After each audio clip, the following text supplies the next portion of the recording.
नमस्कार, देसी रसोई चैनल में आप सभी का स्वागत करती हूँ। आज मैं लेके आई हूँ जन्माष्टमी स्पेशल पंचथाल यानी 5 तरह के मेवा मिष्ठान जो भगवान कृष्ण को बहुत ज्यादा पसंद है, उनके फेवरेट हैं। तो सबसे पहले हमने ले लिया है, यहाँ पे मखाने काट के ले लिए हैं।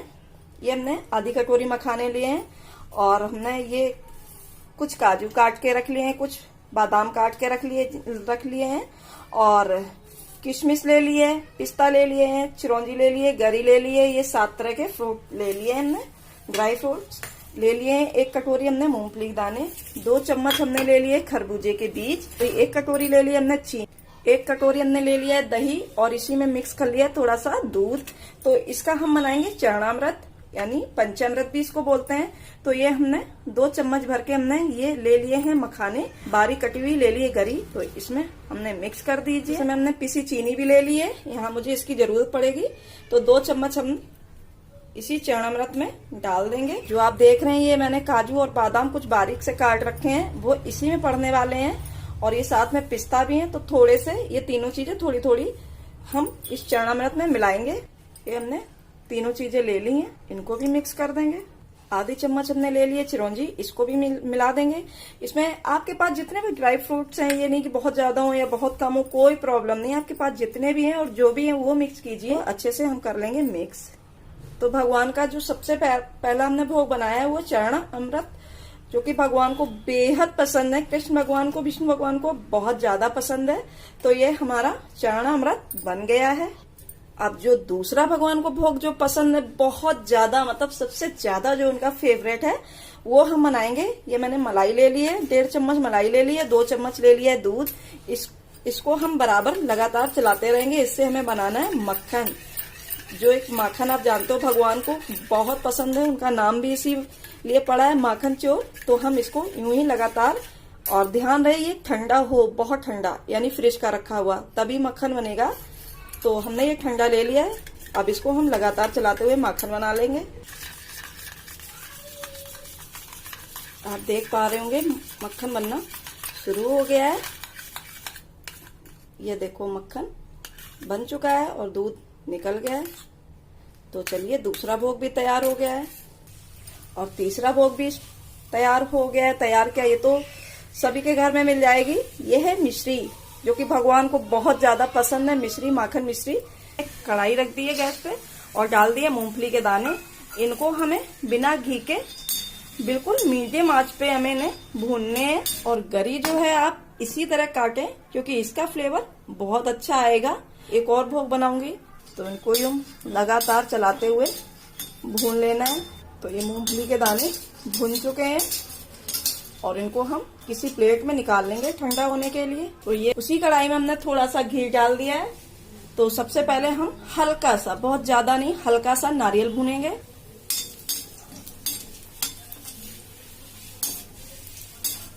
ये भुन गया, इसको हम निकाल लेते हैं। काजू, बादाम और किशमिश डाल के इनको भी भून लेते हैं, इनको भी निकाल लेते हैं।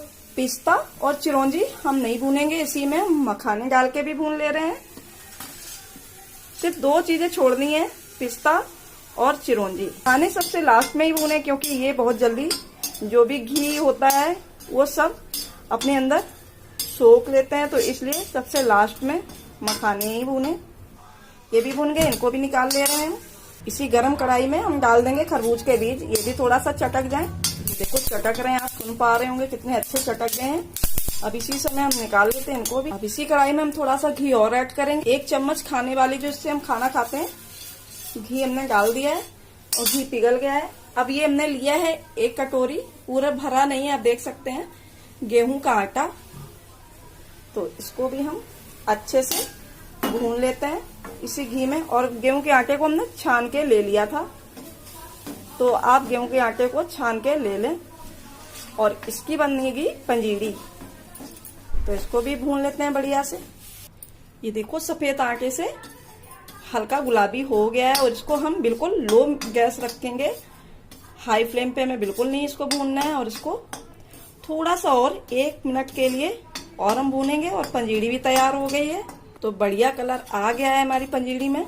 तो हमें आटे को इतना ही भूनना है, गैस को कर देना है बंद और इसको किसी थाली में या प्लेट में निकाल लेना है। इसको भी हमें ठंडा हो जाने देना है और कढ़ाई से तुरंत निकाल लें, नहीं तो नीचे तली में अगर आप छोड़ोगे तो जल जाएगा आटा। तो ये मूंगफली के दाने ठंडे हो गए हैं, इनको हम एक टॉवल रखेंगे नीचे, एक साफ टॉवल ले लें और इनके हमें ये ऊपर के स्किन निकालनी है, यानी छिक्कल इनके निकालने। तो ऐसे तो बहुत समय लगेगा, तो आप एक तौलिया लीजिए और इनको दानों को इस तरह से मसल दीजिए, सब निकल जाएंगे अच्छे से और बहुत ज्यादा मेहनत भी नहीं पड़ेगी। तो आप देख सकते हैं कितने अच्छे से ये साफ हो गए हैं। अब इनको हम दाने दाने ले रहे हैं, उसको भी बड़े आराम से निकाल सकते हैं। इसमें आप सभी दानों को कर लीजिए और दाने स्किन रह जाएंगे, इसके जो छिक्कल है सब निकल जाएंगे। ये देखो इस तरह से हिला देना इसको, देखो सब निकल आए। और इसको कहीं झाड़ दें, बहुत ज्यादा गंदगी भी नहीं हुई, उससे तो बहुत ज्यादा हो जाती है। तो आप ऐसे जरूर करें, आप ही का समय बच जाएगा। तो ये साफ हो गए हैं, कुछ इसमें से फूट गए दाने, कुछ नहीं फूटे हैं। तो आप एक गिलास लीजिए या कटोरी लीजिए, इस तरह से इनको दो भागों में बांट लीजिए। तो आटा भी पंजीरी का सूख गया है, उसी ड्राई फ्रूट्स में से मैंने थोड़े से यानी 2 चम्मच भर के ले लिए हैं। और यहाँ पे हम ज्यादा नहीं ड्राई फ्रूट मिला रहे हैं, आप जाकर ज्यादा मिलाना चाहते हैं तो आप ज्यादा मिला लें। तो यहाँ पे हम 2 चम्मच पिसी हुई चीनी भी ऐड करेंगे और इन सबको अच्छे से मिक्स कर देंगे। तो ये पंजीरी भी अच्छे से मिक्स हो गई, यानी 4 चीजें हमारी बन चुकी हैं।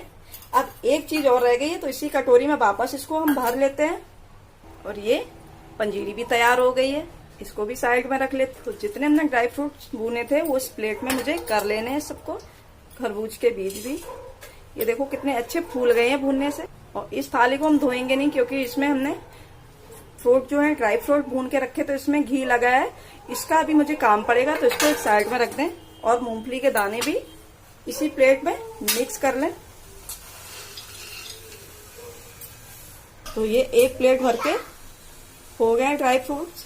तो ये हमने आपको चीनी दिखाई थी एक कटोरी, आप सोच रहे होंगे चीनी क्यों दिखा रहे हैं, तो अब इसका काम आया है। कढ़ाई मैंने वही ले ली है, बस कपड़े से, साफ कपड़े से इसको पोंछ दिया है, पंजीरी की थी। इसमें डाल देंगे हम चीनी और आधी कटोरी डालेंगे पानी। आधी कटोरी ले लिया हमने पानी। अब गैस को कर देना है ऑन और इसकी हमें एक बढ़िया चाशनी बना लेनी है।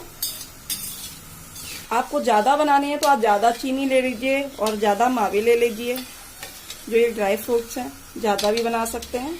और ये मिठाई सच में बहुत अच्छी लगती है, बहुत ज्यादा अच्छी लगती है। इससे मिठाई बना रहे हैं, बिल्कुल भी कोई भी इसमें झंझट नहीं है। इसी समय हम आधी चम्मच इसमें देसी घी ऐड करेंगे। इसको बनाने में बहुत ज्यादा समय नहीं लगता है, क्योंकि एक कटोरी चीनी में हमने आधी कटोरी पानी डाला है, तो ये जल्दी से बन जाती है। अब इसको हमें 1 से 2 मिनट बराबर, गैस आप कैसे भी मीडियम, लो, हाई जैसे आप रखना चाहें, बस लास्ट टाइम पे जब ड्राई फ्रूट डालें तब ध्यान आप रखें। इसको लगातार हमें 1 से 2 मिनट चलाना है। इसी समय चाहें तो आप इलायची का पाउडर डाल सकते हैं, पर यहाँ हमने नहीं ऐड किया है। अब ये अच्छे से तैयार हो गई है चाशनी। इसी समय हमें ये ड्राई फ्रूट डाल देने इसमें और इनको हमें अच्छे से कर लेना है मिक्स। और आपने आरती जब होती है, आपने आरती गाई भी होगी, सुनी भी होगी, दुर्योधन घर मेवा त्यागी साग विदुर घर खाए मेरे मोहन। तो मेवा जो वो एक चर्चा होती है मेवा की, वो इसी मेवा की चर्चा होती है। भगवान कृष्ण को ये वाला मेवा बहुत ज्यादा पसंद है, तो आप इस जन्माष्टमी पे ये मेवा भगवान के लिए जरूर बनाएं। 5वां भोग ये मेवा ही थी। अब ये बनके तैयार हो गया है, गैस हमें कर देनी है बंद और उसी थाली में हमें निकाल लेना है जिसमें हमने ड्राई फ्रूट भून के रखे थे। इसमें हम निकाल ले रहे हैं इसको। कढ़ाई आप देख सकते हैं चीनी उसमें जम गई है। इसी समय बहुत जल्दी से हमें जमा लेना है, नहीं तो ठंडा होने पे क्या होता है, ये अच्छे से आपस में चिपकेगा नहीं। और नहीं भी अगर आपकी जमे तो कोई प्रॉब्लम नहीं, आप ऐसे भी ये भोग भगवान को दे सकते हैं। तो 5वां भोग भी तैयार हो गया है। तो ये बनके तैयार हो गई और हल्की सी ठंडी हो गई। तो आपको दिखाएं, अपने आप पीस इसमें से बन रहे हैं, अपने आप ही टूटते हैं। बहुत ही अच्छी बनती है, आप छोटे बड़े जैसे रखना चाहें। तो चलिए इनको भी छोड़। तो हमारे लड्डू गोपाल के लिए तो थाल तैयार हो गई है। चरणामृत, पानी, गंगा जल यानी मिश्री, और ये मेवा और माखन और पंजीरी, ये सब चीजें हमारे लड्डू गोपाल को बहुत ज्यादा पसंद है, बहुत ज्यादा। और अपने लड्डू गोपाल को मनाइए और फटाफट ये थाल बनाइए इस जन्माष्टमी पे। कि आप अगर मेरे चैनल पे नए हैं तो प्लीज मेरे चैनल को सब्सक्राइब कर दीजिए। और आज की आपको ये पंच थाल मेरी अच्छी लगी है तो प्लीज मुझे कमेंट बॉक्स में जरूर लिख के बताएं। आज की वीडियो में इतना ही, फिर एक नई रेसिपी के साथ आएंगे। तब तक के लिए आप सभी को नमस्कार।